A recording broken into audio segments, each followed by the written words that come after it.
Hi everyone, welcome back to my channel. My name is Maria and today we're taking a look at the ultimate toddler gift guide for the holidays. These items will work whether you're a strictly Montessori home or you're simply trying to avoid electronically and battery operated toys for your child this holiday season. I've compiled a gift guide of multiple categories, different ideas. I found items that would be fun and interesting and really be considered as a gift in the traditional sense and still very much aligned with the Montessori home. But I did include some classic Montessori items that I think would make wonderful gifts as well. I'll try to link everything down in the description box below, and if it's too many items, I'll actually provide you one single link that will take you to all the items on a blog spot. I'll have everything linked in chapters. However, I do encourage you to look through the entire video because a lot of these can definitely fit into more than one category. I do have my laptop over on the side over here, so if you see me looking down, I'm just checking what each item is. I also tried to get everything off of Amazon because that way all of you who are international and not based in the US have the highest chance, I think, of actually getting your hands on these items as well. Starting off with the building categories. So yes, open-ended and pretend play, but specifically items we can use to build.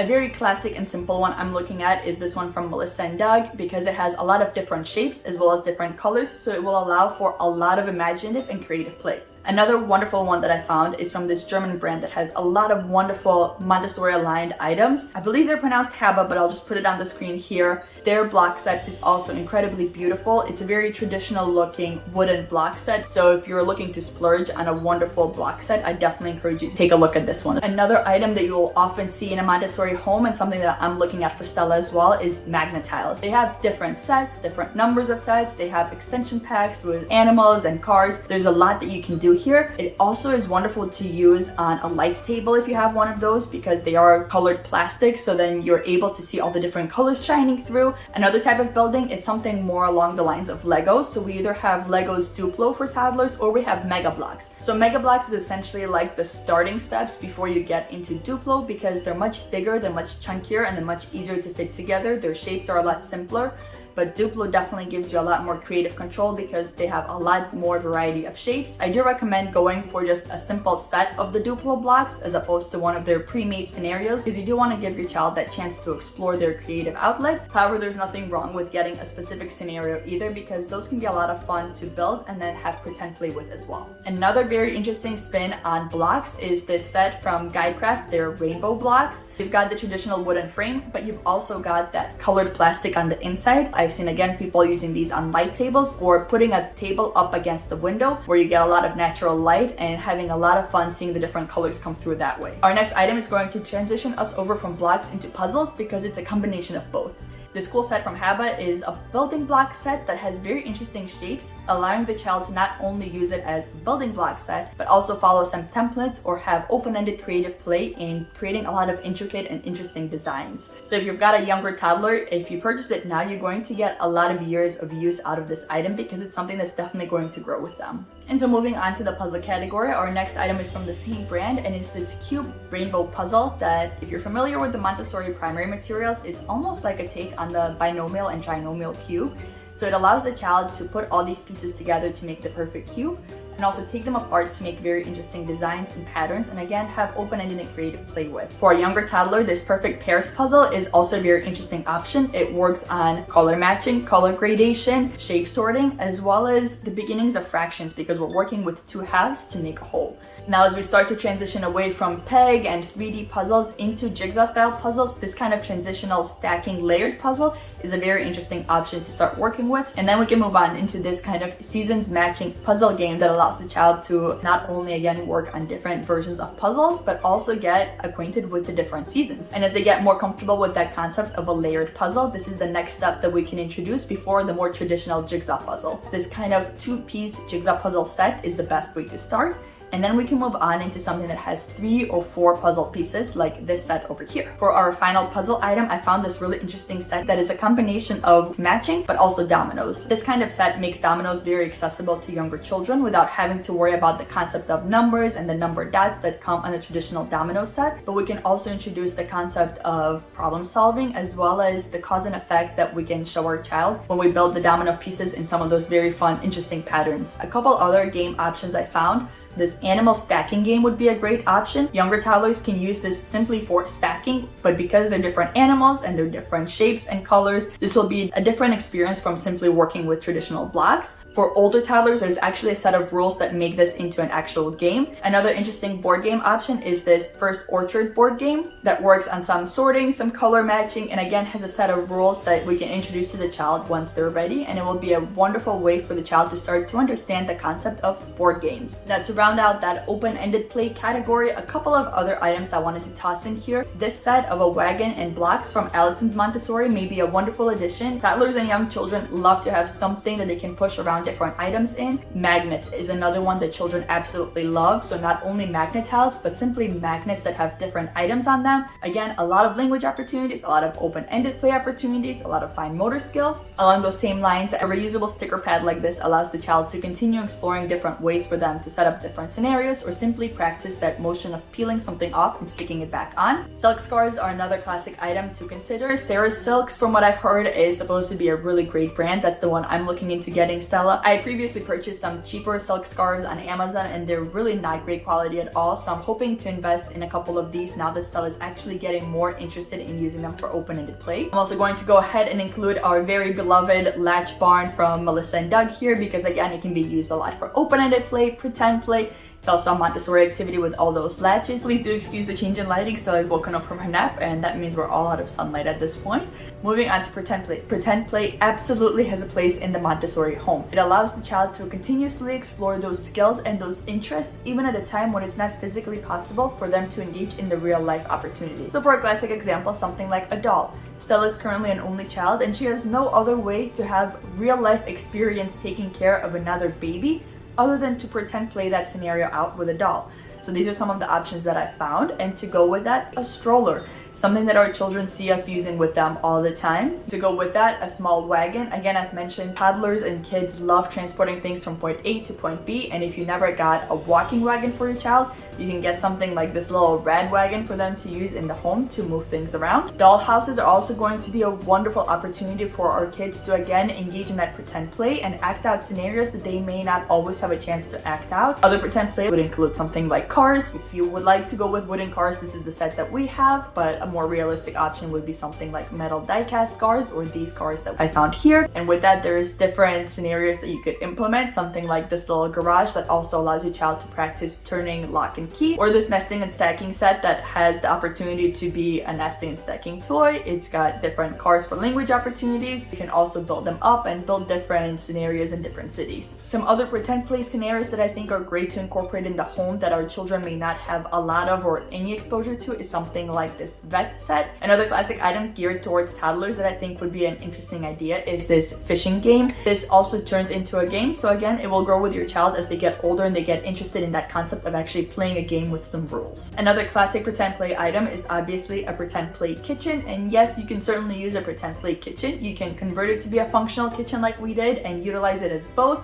So I'll go ahead and just link that video that I have for you because it will go through everything that we used for the kitchen. I have everything linked in that video as well. Another way to expand that category is to get a little shopping cart for your child. You can take it to the store with you and allow your child to shop alongside you. This is a great way to get your child involved in pretend play at home and also in the real life task. So to go with that, you can also get some pretend play food to use in the kitchen as well as for the shopping scenario. Other items that allow your child to blend that line between pretend play and practical life would be something like this Melissa and Doug cleaning set or some kind of pretend vacuum. Go ahead and choose which one looks more similar like yours because that's what they'll be more interested in. Let's move on into the artistic side of things. If you don't have any musical instruments or a very limited selection, we have this Melissa and Doug band in a box, which we've absolutely loved in our house. We recently added this xylophone from them as well, so that's been a wonderful addition and a great way for us to expand on our musical abilities in the home. Another item that's on our personal wish list is the Yoto player. If you're not familiar with it, this is a way for your child to independently play music. They have the music stored on these cards. They also have audiobook options, and what pushed me over the edge into considering this is you can also record your own music. We've personally gotten to a point where Stella loves listening to music and dancing with us, but she has very specific preferences of what song she wants played when, and she can't communicate that perfectly to us just yet. So I figure I'll be able to record the songs that I know she likes and we can make associated drawings with them, and we'll just provide a much more pleasant experience for her in selecting the songs that she wants to listen to. Now, to the actual arts and crafts area, a great item to invest in is an easel.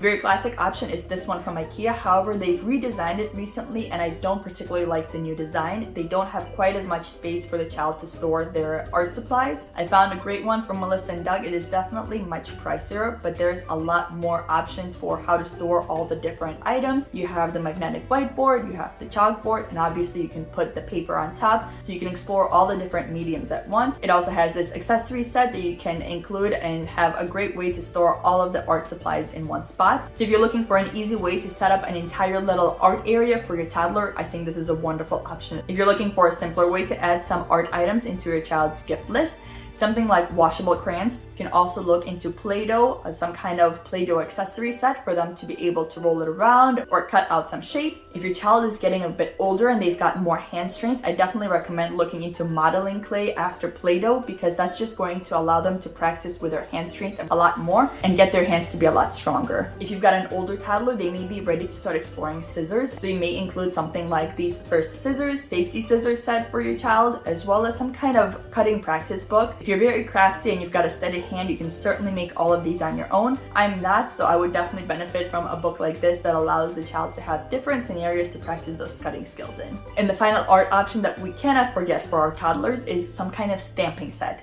So Melissa & Doug have a lot of wonderful combinations. They have smaller sets, larger sets. And yes, you may have noticed Melissa & Doug definitely make a lot of wonderful toys and activities that align with the Montessori home. Now, since this is the winter time, we're probably going to be cooped up a lot more in the house, unless you live in a warm place or you're somewhere like Australia and this is now your summer. I've included a lot of indoor gross motor activities. Something as simple as a little bowling set or basketball hoop would really allow your child to continue exploring some kind of gross motor activities that are going to be different and more fun while also being able to get that energy out inside the house. A classic option for gross motor activity in a Montessori home has often been the pickler triangle. I don't have a specific link for you because I don't have a specific item I've tried out. We personally have gone with the nugget. It was gifted to us and we have loved the versatility it provides for not only climbing but a lot of the other activities I share on this channel. The nugget is quite expensive and I see that a lot of their items are out of stock right now, so I found a different climbing set that would also allow those gross motor activities to take place inside the house. To go along with that, something like this tunnel ball pit combination would be an easy way for us to introduce an indoor style playground for the child. It also kind of cleans up and tucks away a lot easier than some of the bulkier items. If you have the space, you may also consider just getting some kind of simple indoor slide for your child. And looking ahead into the warmer weather, a balance bike, some kind of toddler scooter, or if you haven't invested in some kind of sandbox and you don't have immediate access to any sand around you, I would really recommend getting even the smallest sandbox. I'll link you to the one that we have at home. And for those of us who live in the cooler, snowy climates, I recommend looking into some kind of sled to really incorporate a lot more outside time, even when it is snowing outside.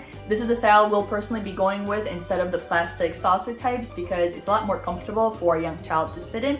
It also tracks through the snow a lot easier and it's definitely going to last a lot longer. Now, kind of an odd category are bath toys. There's two that we absolutely love. We have this octopus with the little rings that allows her to practice her posting skills, but she also loves giving him a bath alongside her little ducky thermometer. Another one that has gotten a lot of use over the past year is this simple Munchkin's waterfall set that allows for a lot of pouring practice, a lot of watching how the water moves, and a lot of experimentation as we figure out the best ways to position the cups in our bathtub for the water to flow. Our final category is the more classic Montessori style items that are still going to be useful for open-ended or pretend play. The first one I've got is Matryoshka, which is the Russian nesting doll. It's wonderful nesting practice, it's wonderful fine motor skills, it's also incredibly beautiful and something that kids enjoy using from toddlerhood all the way into the preschool ages. Another really classic Montessori item that really straddles the line with pretend play is this building set that allows the child to practice some of those nuts and bolts and also screwdrivers and screws, and you can eventually progress into using actual materials and actual screws and screwdrivers with your child. Sunblocks is an item that is not a Montessori material per se, but it's definitely Montessori aligned. These numbers stack together to make the sum of another number. So for example, if you stack the 1 on top of the 2, it will be the same height as the 3. If you've got a toddler that's really interested in numbers and trying to understand what the different number symbols are, I think this is a fun way for them to explore open-ended play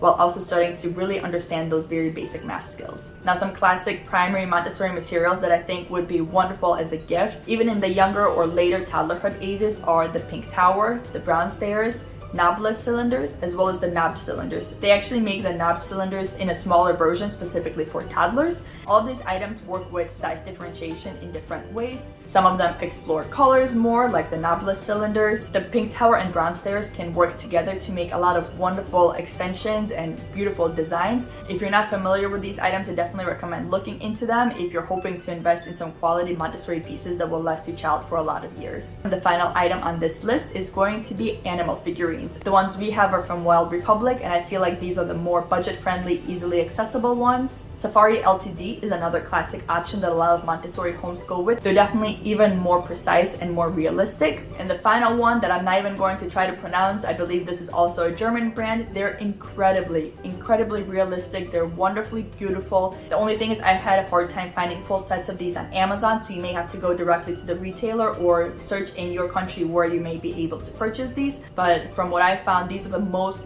realistic, albeit a bit pricier option for animal figurines. I hope this has given you some ideas or sparked your creativity to find something that your little one may enjoy. But remember, at the end of the day, it's not the things that matter to our child the most. The best gift we can give our child is our time and attention. And until next time, hope you stay safe.